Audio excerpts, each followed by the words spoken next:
Et deuxième volet aujourd'hui de notre série à la rencontre des petits animaux de la Côte d'Azur. Nous suivons nos guides de la Ligue pour la protection des oiseaux. Outre leur mission de préservation des espèces, ils partagent aussi leurs connaissances avec le public. Direction Saint-Laurent-du-Var, dans une école élémentaire, avec Frédéric Cérulli et Sébastien Lemaire. Madame, c'est quelle partie du corps de l'oisillon fait en premier de l'œuf?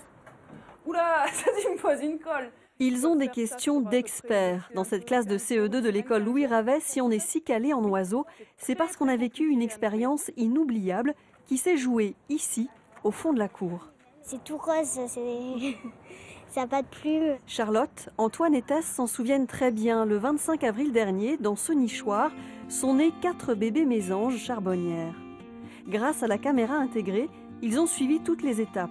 Fabrication du nid, ponte, couvaison, naissance, alimentation, jusqu'au drame, la mort d'un des oisillons. Quand on l'a vu, le petit oisillon, il était là, sur le côté. Et ça t'a rendu triste qu'il y en ait un qui soit tombé du nid? Ouais. Alors, quand on a la visite d'une spécialiste, on attend des réponses concrètes à ces questions fondamentales. La maîtresse, elle nous avait dit qu'il y en a toujours un dans une ponte qui décède. Donc pas forcément de décède, mais en effet, il y en a toujours un plus faible et un plus fort dans une fratrie. La tête, elle est en bas ou en haut dans l'œuf? Pareil, hein, Les lois de la nature, le mode de vie des oiseaux, c'est aussi l'occasion d'aborder la protection des espèces et de sensibiliser les enfants au respect du vivant. Pari réussi pour la maîtresse. Voilà, ils utilisent aussi des plumes. Hein.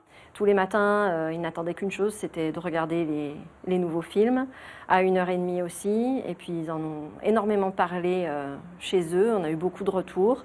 Ils veulent installer des nichoirs chez eux. Ça, c'est la première chose qu'on doit avoir. On doit avoir après un carnet de terrain. Avec le matériel du parfait petit ornithologue, les enfants vont pouvoir observer les voisins de leur cour d'école. Premier enseignement, même en pleine ville, il y a du monde. Ouais, tout là-haut, très bien, bien vu. Tout là-haut, un goéland le coffet. Ah oui, il y a un martinet.